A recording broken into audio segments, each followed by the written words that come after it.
All right, welcome back to the Onebar and Lupagus show. I'm Onebar with Lupagus. We're going bargain hunting once again, this time on the defensive side of the ball. We're looking for free agent bargains the Vikings might look to sign. Yeah, what's the best bargain you've ever found? You been a rummage sale or a pawn shop? I don't know. I'm not a big rummage sailor. I would say usually canned vegetables at the store you can get a pretty good price on. Wow, that's a hell of a bargain. If you guys want to have a bargain in life, subscribe to the channel, like, and comment as well. We are on our way to 12K by draft day. Yeah, and so a bargain shop, and here's my, especially with these guys, and we already did an offensive one, so if you haven't seen that, go check it out. Like, I'm not really anticipating these guys coming in like starting.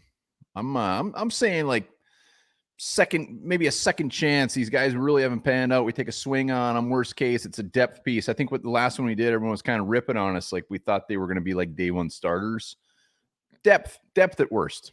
Yeah, and it's they're bargain for a reason. They're reason they come so cheap, and there's still upside though. There's still upside. Oh, there is plenty of upside. These guys have four of these guys are 25 years old. One is 26. Let's get into the old man of the group right out of the gates. 26-year-old Raekwon Davis. Everybody talks Christian Wilkins at Miami. Oh, there's another big man up front.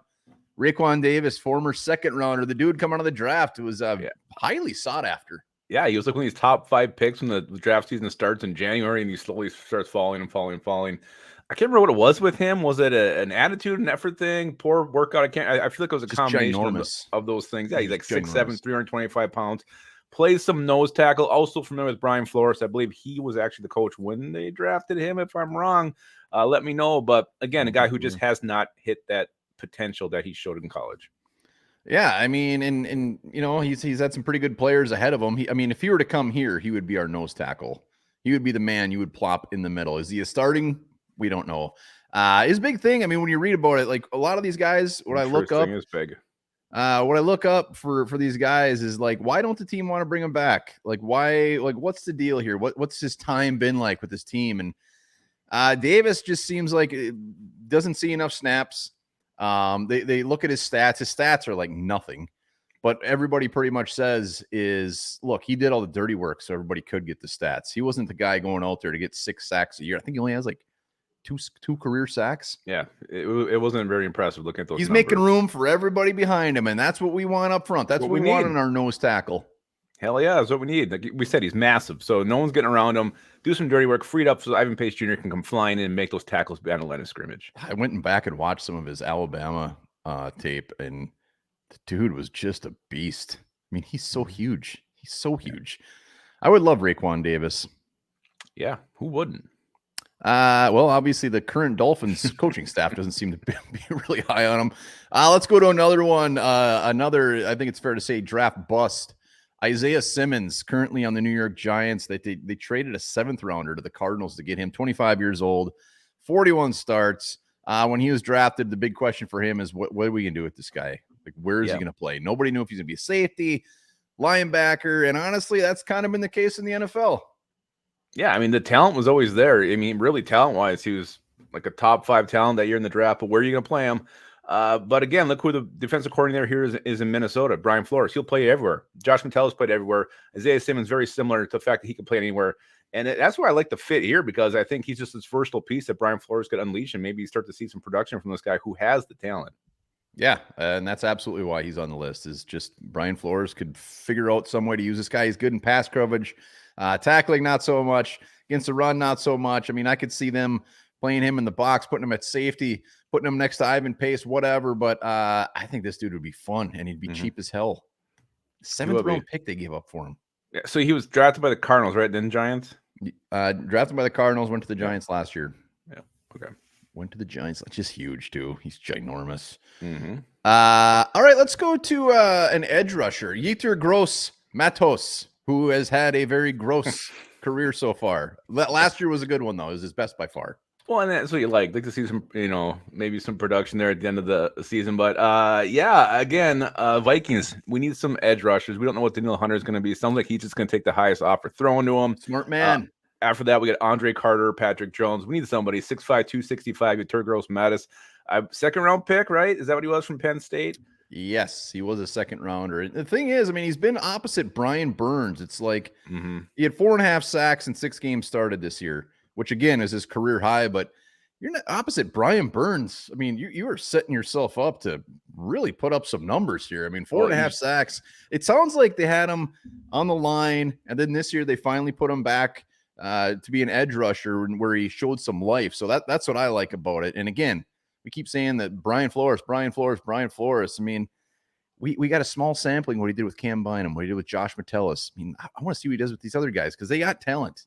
Yeah, and it's nice. It's exciting that his last season was his best. 4.5 sacks to 7 tackles for a loss shows that he's improving, and maybe that standing him up, having him play outside is probably where he needs to be and what he needs to be doing. Speaking of somebody that needs to be doing something better than what he's done, AJ Epinesa. And these last two guys, these are both, I mean, these are the guys Kwesi goes for. Like, he looks for these guys coming out the rookie contract, still young, still have upside. Every one of these are coming out the rookie contract. Haven't quite hit that potential. We haven't said it enough yet, but these are the guys he goes after. But Epinesa, I do believe he's had, 6.5 sacks the last 2 years. So, I mean, that's not bad. I was surprised his price tag was so low projected, looking at his recent numbers. I thought I saw he had 14 sacks in the last 2 years. No, he had 6.5 the last 2 seasons. What I'm saying. Oh, yeah. So he's with the Bills. I mean, I think his first year and a half, he was like healthy scratches. I mean, he was not even getting a sniff of the field, which was surprising because coming out of college, he was kind of like one of those guys like he's just gonna be really good right out of the gates, and he hasn't been. And he's another guy that's been on the edge, been on the line. Like if he were to come here, I mean, he's our defensive end in that 3-4. Which I don't think he's ever done. He's been in Leslie Frazier's scheme there in Buffalo, with his hand in the dirt. Yeah, but I mean, this was always kind of seen as that, I remember his draft profile, this lunch pail kind of a guy who's maybe not high-end athlete, but a guy who's got the long, lanky arms. He can get around guys with his bend and just, creating that separation. So 6'6", 260. Can he play a 5-tech? Is he going to do well? I mean, never done it before. I think he'd be just fine. Well, coming out of college, that was his big thing. They said he should be a 5-tech defensive end. And so I blame the Bills. I mean, this is his calling. This is where he should be. On you, Bills. This is where he should be in the NFL. He should be a 5-tech, put him on the end. You know what? He doesn't need to get 10 sacks. Go get us 4.5 sacks. Could you imagine if one of our 5-techs got 6.5 sacks? What that would be like? What that'd feel like? Crap my pants. Speaking of feeling good, let's talk about another guy. I think you loved this guy. If I remember right, Christian Fulton, LSU corner. Didn't you? I thought you loved this guy. I don't know. I think you did. I don't think I did. I think he was one of those guys. He was so mocked the Vikings so often. I think we ended up just preparing ourselves and ended up liking this guy. He ended up going in round 2. But again, 25 years old, 37 games started. I mean, he has not had he's the perfect guy that needs a fresh start. Tennessee is so done with this dude. They ended up benching him at the end of the year, but his rookie year was good. He's got good instincts. I mean, 14 passes defended in 2021, was 11th in the league. I think he's got some untapped potential here. He's too good to suck this bad. Isn't his whole MO just press man coverage? Isn't that what he does? I mean, that would be perfect in Brian Flores' scheme. Put him out on an island, cover that guy.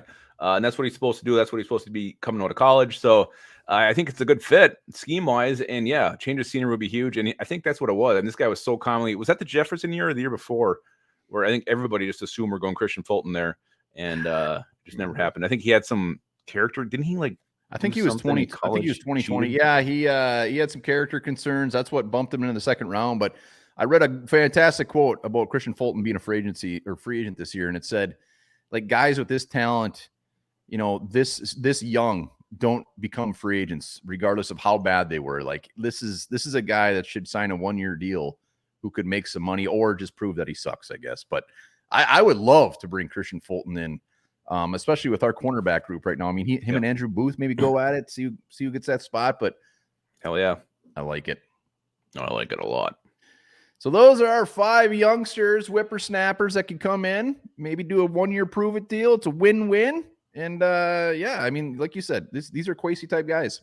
They are. Let us know in the comments what you guys think about these bargains that we found. Is there any other bargains you find in that free agent bin? Let us know. And remember this, the first bacon factory opened in England in 1770.